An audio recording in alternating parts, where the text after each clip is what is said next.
Bonjour Gildas Semevo Tonoucoin, bienvenue dans ce nouveau podcast. Sachez que c'est une véritable joie pour moi de vous retrouver, pour partager avec vous 8 actions pour vous permettre d'être vous-même. 8 actions pour vous permettre d'être vous-même. J'ai décidé de partager cela avec vous puisque c'est un défi que j'ai dû travailler à relever moi-même. Et quand je dis soyez vous-même, c'est que je sais de quoi je parle. Il y a ce moment-là de ma vie où j'ai toujours fait les choses, j'ai toujours parlé et agi pour pouvoir faire plaisir aux autres, pour pouvoir suivre la ligne tracée par les autres, pour pouvoir suivre les normes tracées par les autres. Et je dois vous avouer que ça n'a pas été la joie, ça a été le calvaire, ça a été l'enfer. Parce que plus vous agissez, vous parlez, vous pensez pour pouvoir faire plaisir aux autres, plus vous souffrez. Parce que vous vous éloignez de qui vous êtes. Vous ne vous alignez pas sur vos principes et vos valeurs. Vous vous comparez aux autres. Vous avez comme référence votre passé. Vous vous appuyez beaucoup plus sur les critiques négatives des gens pour pouvoir faire ce que vous devez faire. Et vous n'êtes pas souvent honnête, vous n'êtes pas ouvert par peur de faire quelque chose de mal.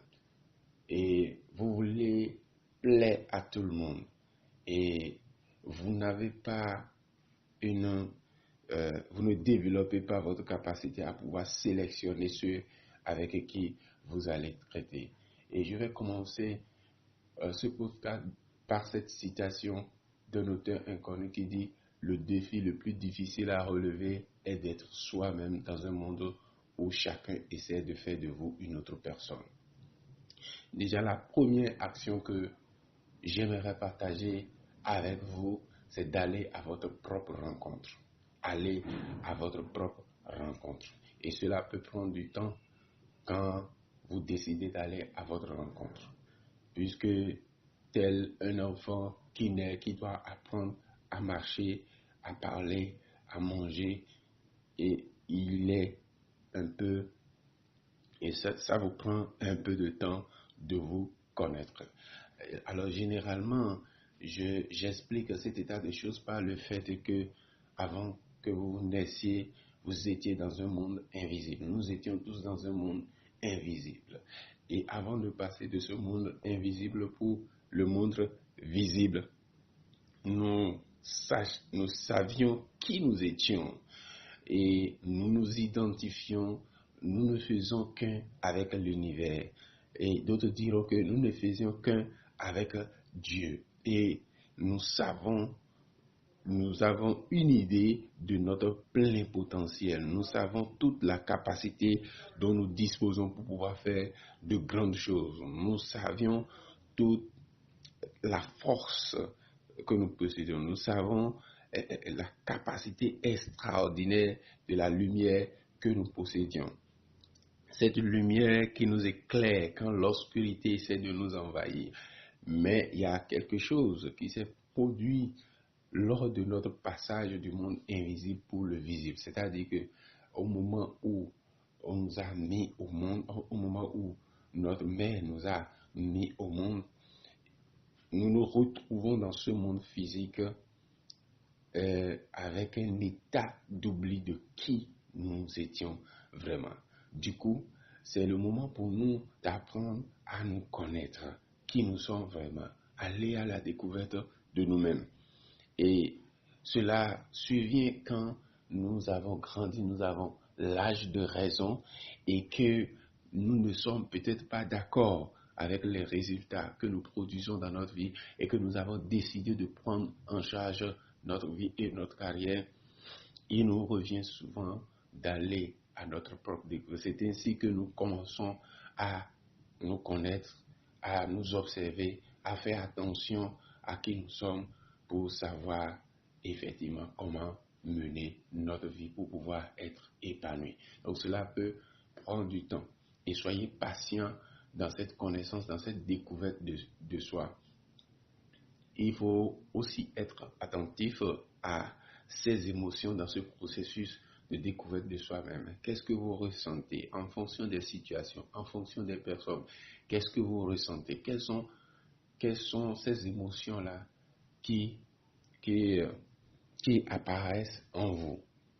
Et il est important aussi dans ce processus de pouvoir faire attention à ses défauts et à ses qualités.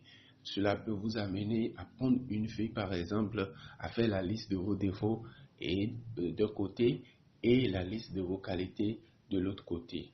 Et à pouvoir prendre la décision de travailler à élever davantage vos qualités.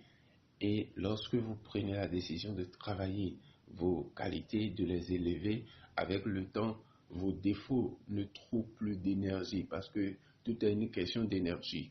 Comme je vous l'ai dit dans mes podcasts, de mes vidéos passées, que là où l'énergie va, c'est là qu'apparaissent les résultats. Donc, si vous avez des défauts et que vous cessez de vous fixer sur ces défauts, de vous focaliser sur ces défauts-là n'auront plus l'énergie nécessaire pour pouvoir se développer. Parce qu'en temps, vous avez redirigé toute votre énergie vers vos qualités pour pouvoir les amener, pour pouvoir les élever, pour pouvoir être une meilleure personne. Cela ne veut pas dire qu'il faut négliger les défauts. Je parle de l'insouciance par rapport aux défauts. Il ne faut pas négliger les défauts. Si vous savez que en fréquentant un certain environnement, certaines personnes, en faisant certaines choses, cela va amener ces défauts à s'amplifier, à vous plonger davantage. Il est important de faire attention à ces éléments-là sans toutefois être soucieux par rapport à ces défauts. Parce qu'autrement, cela va vous consommer de l'énergie. L'autre chose, c'est de pouvoir aimer ses imperfections. L'homme naît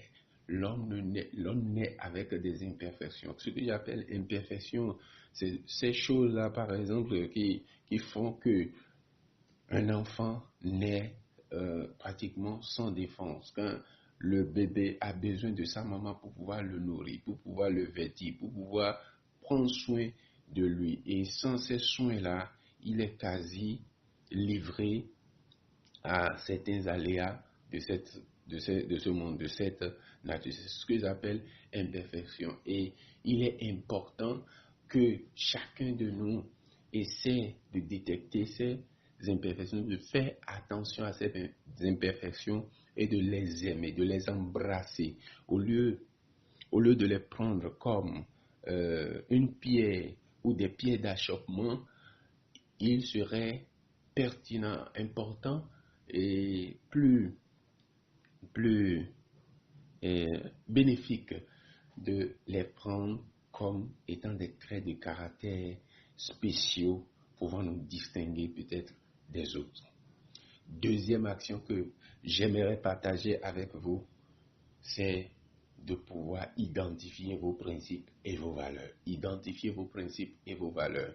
Et quand on parle de principes et de valeurs, ce sont des thèmes qui semblent généralement abstraits. Tout le monde n'arrive pas à comprendre. Et moi aussi, pendant longtemps, je ne suis pas parvenu à maîtriser à fond ce que ça veut dire avoir ces principes, identifier ces principes et ces valeurs. Mais à force de chercher, à force de lire, à force d'écouter des audios, je suis parvenu à avoir une idée claire de mes principes et de mes valeurs. Il reste du travail sur le chemin que je dois faire pour pouvoir clarifier davantage, ressortir mes principes et valeurs les plus importants. Mais déjà, je vais partager les éléments que je maîtrise déjà avec vous. Donc, principes et valeurs, vos principes et vos valeurs, ce sont vos pensées et idéaux qui guident généralement vos choix tout le long de votre vie. Ce sont vos pensées et vos idéaux qui vous guident, qui vous aident à pouvoir faire vos choix le long de votre vie. permettent également de savoir quels sont ces gens-là et quelles sont ces situations qui comptent pour nous. Vous voyez? Et nous aide à savoir vers quelle qualité est-ce que nous tendons. Donc, c'est l'ensemble de nos pensées, de nos idéaux qui nous guident lorsque nous voulons faire des choix dans notre vie. Et le rôle qu'il joue, c'est de pouvoir savoir qui est important pour nous et quelle situation est importante pour nous. Et déjà, ces principes et ces valeurs sont des éléments qui peuvent déjà permettre à une personne extérieure ou à nous-mêmes de savoir vers quelle qualité nous tendons. Où est-ce que nous tendons? Est-ce que nous tendons vers l'excellence ou nous tendons vers la médiocrité?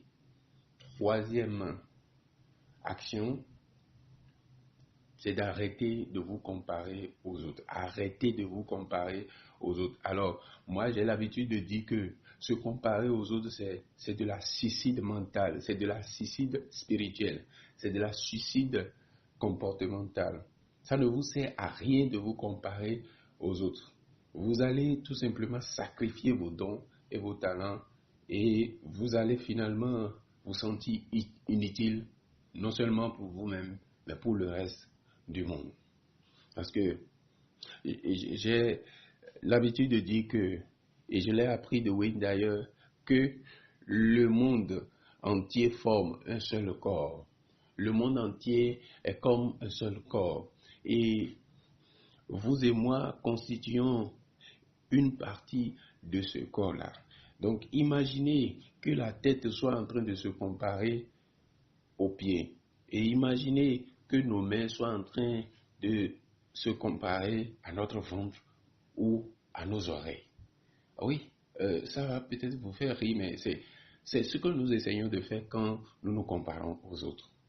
Vous n'avez pas reçu, vous n'avez pas les mêmes destinées, vous n'avez pas les mêmes dons, vous n'avez pas les mêmes talents, mais vous restez dans votre coin et vous vous comparez aux autres, vous prenez les autres comme étant peut-être la norme, et comme vous n'êtes pas encore comme eux, vous vous laissez paralyser, vous êtes sur place et vous n'avancez pas, vous abandonnez vos rêves à cause de cette comparaison négative-là. Vous abandonnez la mission de votre vie et vous tardez à embrasser cette mission-là à cause de cette comparaison. Alors, qui vous a dit, où est-ce que vous avez lu que vous devez absolument être comme eux avant d'être heureux? Pardonnez, cessez de faire ça.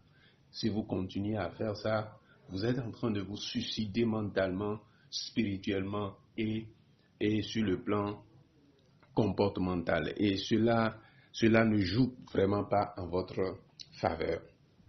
Donc, si vous voulez vivre heureux, il faut que vous cessiez de faire de la comparaison négative. Cessez de vous comparer aux autres. Quatrième action que je vous propose, c'est d'abandonner votre manuel, votre manuel de référence du passé. Le passé est passé. Si vous avez commis des erreurs dans le passé, si vous avez mené une relation qui n'a pas porté ses fruits, si vous avez eu un partenariat qui n'a pas porté ses fruits, le moment présent est le plus important. Oubliez le passé et concentrez-vous sur le moment présent. Ce qui est important, ce n'est ni le passé, ni le futur, mais ce qui est important, c'est le présent. Parce que c'est à partir du présent que vous allez construire votre futur. Si vous n'êtes pas d'accord avec les résultats du passé, c'est avec votre présent que vous allez pouvoir produire des résultats dans le présent et vous allez pouvoir aussi bâtir votre futur. Cela ne veut pas dire qu'il ne faut pas tirer les leçons. Cela ne veut pas dire que le passé, ça doit être négligé. Non. Si vous voulez considérer le passé, si le passé doit être utile pour vous, c'est seulement pour les leçons que vous devez tirer de ce passé-là. Et non en vous laissant, en vous focalisant sur ce que vous avez fait de mal, sur vos échecs sur vos échecs du passé. Cela ne vous sert absolument pas. Cinquième action que je veux partager avec vous, c'est de cesser Cessez de faire attention à la critique des autres. Cessez de vous en faire pour les critiques. Cessez de vous en faire pour les critiques. Lorsque vous ne pouvez pas empêcher les gens de vous critiquer, et ne prenez pas les critiques en mal. Quand on vous critique déjà, c'est une bonne nouvelle pour vous quelque part, puisque c'est la preuve que vous avez vous êtes sorti des sentiers battus, c'est la preuve que vous émergez déjà, c'est la preuve que vous avez désormais pris votre vie et votre carrière en charge. Alors, ne vous plaignez pas du fait qu'on vous critique, ne vous plaignez pas du fait que les autres parlent mal de vous. Vous n'avez pas le contrôle sur ce que les autres vont dire, mais vous avez le contrôle sur vos réactions. Comment est-ce que vous allez vous comporter vis-à-vis d'eux? Vous savez, l'humain fondamentalement n'aime pas quand son second ou quelqu'un parmi eux décide de pouvoir émerger. L'humain, généralement, n'aime pas ça. Et on ne peut pas l'accuser pour ça. C'est à vous de sortir du lot malgré tout et de pouvoir être comme une sorte de lumière pour les autres et d'avancer à chaque fois pour pouvoir les amener à vous suivre. Parce que c'est un peu dichotomique, mais c'est de cette manière que cela se passe. Au départ, ils ne sont pas d'accord avec vous, ils vont vous critiquer, que pourquoi est-ce que vous vous prenez la tête, ainsi de suite. Mais à la fin, puisque vous produisez des résultats et que eux ils ne produisent pas et qu'ils se sentent mal, il y en a parmi eux qui vont se dire, ben, le gars produit des résultats et je souhaite aussi ces résultats, mais comment il a fait? On a pensé que ce n'était pas possible. Comment il a fait? Il y a certainement des gens parmi eux qui vont se rapprocher de toi pour pouvoir apprendre de toi, mais n'attends pas à ce que tout le monde soit d'accord avec ce que tu es en train de faire. Il y en aura qui vont toujours te critiquer. Alors ne t'en fais pas, ne t'en fais plus, du moins pour les critiques. Sixième action, ne faites pas le malin.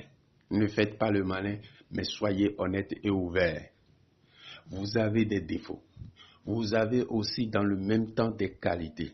Alors, à des moments donnés de votre vie, n'hésitez pas à avouer vos défauts aux gens.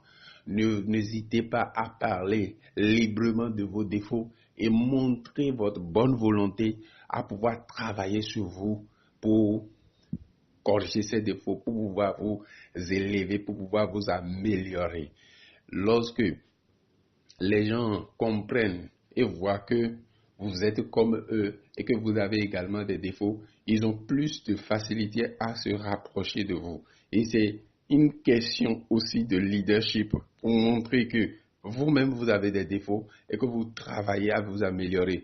Vous travaillez à encore ajouter de la valeur à vos qualités. Vous travaillez à élever ces qualités, à amplifier cette qualité, à donner plus de place à cette qualité-là.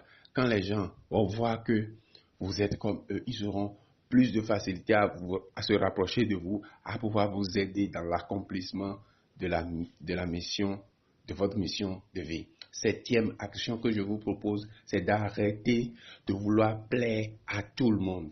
Pardonnez, arrêtez de vouloir plaire à tout le monde.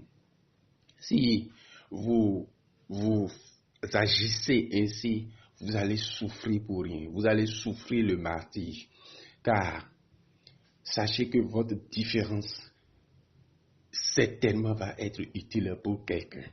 Le but ici, ce n'est pas de plaire à tout le monde. Parce que quel que soit ce que vous êtes, il y en aura qui vont vous aimer. Assurément. Il y en aura qui vont aimer qui vous êtes, ce que vous faites, ce que vous avez. Il y en aura qui vont vous aimer. Et les autres ne peuvent pas vous aimer. Ceux-là ne peuvent pas vous aimer si vous cherchez tout le temps à plaire à tout le monde.